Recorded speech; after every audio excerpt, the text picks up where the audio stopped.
Hi everybody, welcome back to my channel on Feynman integration. Today I'll be going over the solution to this problem, which I asked in my Can You Solve It episode 2 video. I got one response on that, and I think it was the correct answer. But anyway, I'm going to show you how to do it using Feynman integration.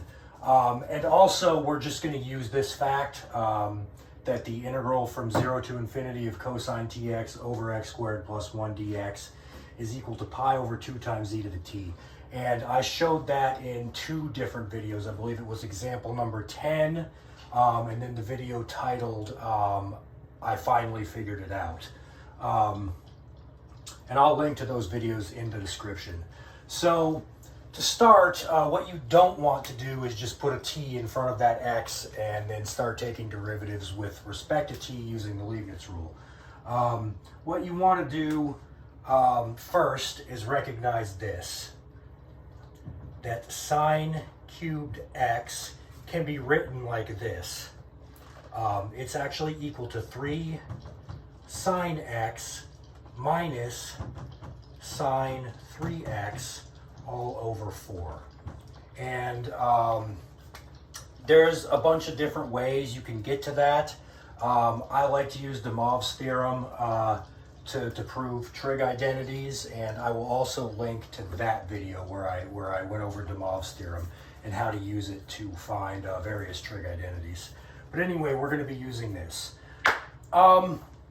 So here's what we're going to do. We're actually going to create 2 functions of t.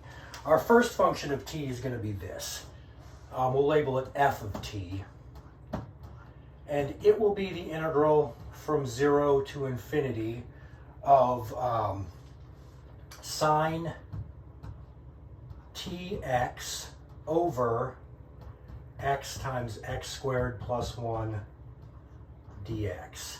And we'll create another function of t. We'll label it g of t. And this one will be equal to the integral from 0 to infinity of sine of 3x over x times x squared plus 1 dx. Okay. Now, the reason I did that, a lot of you probably wouldn't need to break it up into 2 separate functions of t. But I'm going to do that. I think it makes it a little bit easier to follow. So from here, if we take our f of t, evaluate it at the point 1, and then multiply it by 3/4, then add it to our g of t. I'm sorry, this is, that's not 3x. I'm sorry, that's 3tx. That is 3tx. So anyway, I guess what I'm saying is we could get I by taking f, evaluating it at 1, multiplying it by 3, dividing it by 4, then subtracting g evaluated at 1 and dividing that by 4. And I hope you can see how that kind of matches up that kind of follows from this. We're replacing our sine cubed x with this. We're splitting it up into 2 separate integrals. Then we're reparameterizing each of them by inserting a t in front of the x. And then we're taking the first one, evaluating it at the point 1 to give us sine of x over x times x squared plus 1, then multiplying it by 3, then dividing it by 4 to get this 3 over 4. And then on the next one, of course, we would also evaluate that at the point 1, but then simply divide it by 4. So I hope you can see how this would be true. Okay, I'm using my notes on this one, by the way, because it's kind of complicated. All right, so the next step is to take a derivative of each one of these with respect to t. So we get this if we take derivatives with respect to t of f of t, we'll get this. It will be the integral from 0 to infinity.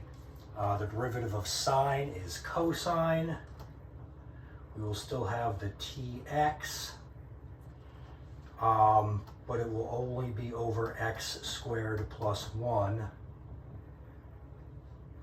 and then dx, because that x would cancel from taking a derivative with respect to t of tx. And then our g prime of t would be equal to the integral from 0 to infinity of, let's see, we take a derivative with respect to t of this thing, we would recover a 3tx, so we would have 3 cosine tx over x squared plus 1 dx.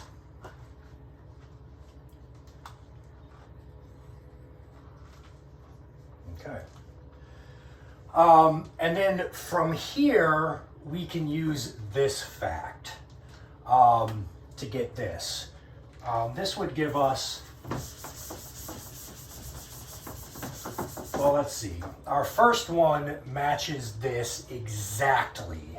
So our f prime of t is just equal to pi over 2 times e to the negative t. And our g prime of t is equal to,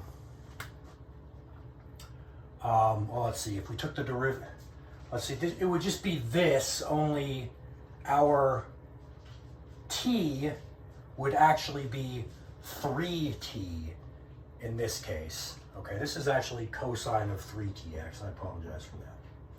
That's cosine 3tx.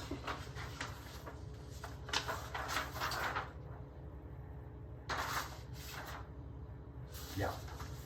3 times cosine of 3tx. The inner function does not change. Sorry for that. Okay. So for our g prime of t, it almost matches up with this, but we'd have this factor of 3 times pi over 2 still. We'd still have the pi over 2, and then it would be e to the negative 3t.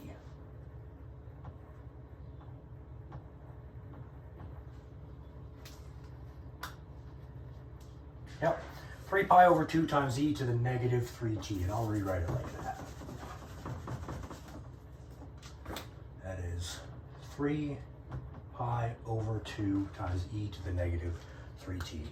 And this is pretty easy to go backwards from. All we have to do is, to get back to f of t, we just take a, we just anti-differentiate, we integrate both sides. And to get g of t, we integrate both sides over here. So what we get if we do that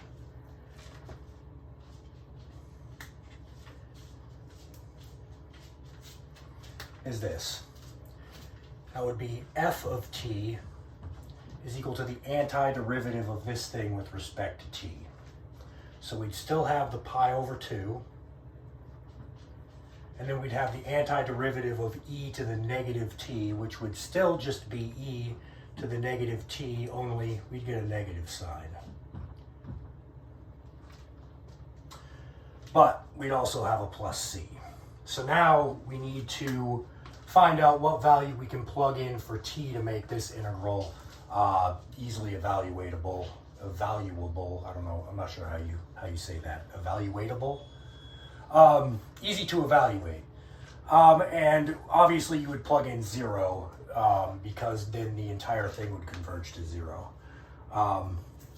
So that means that f of 0 is equal to 0. That would mean that 0 is equal to negative pi over 2 plus c. In other words, c is equal to pi over 2. So we'll just put that right there. So that's plus pi over 2. So g prime of t. Integrating that, well, we'd still have a 3, let's see, our g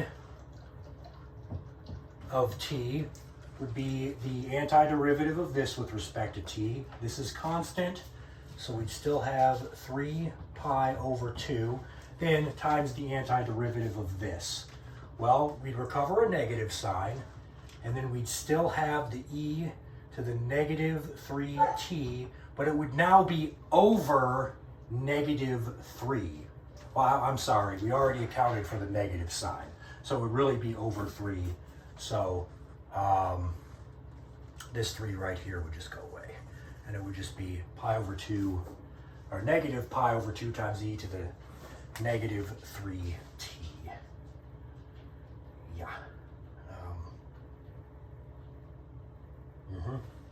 And of course, g evaluated at 0 is also equal to 0. That would mean 0 is equal to negative pi over 2 plus c.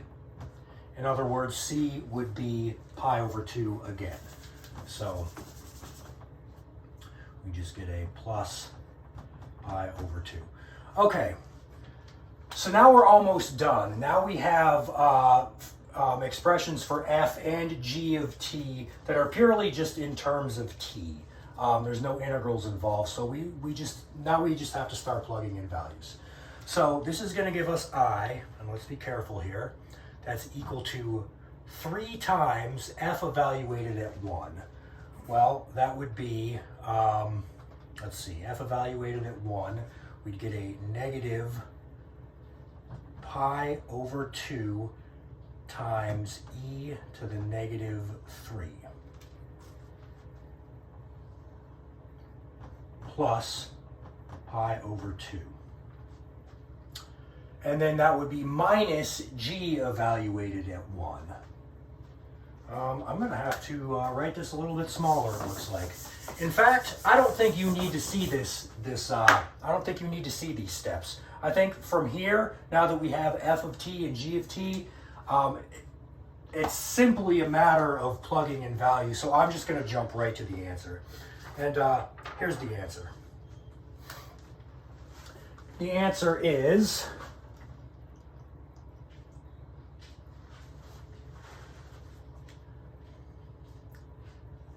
pi over 8 times quantity 2 minus 3 over e plus 1 over e cubed.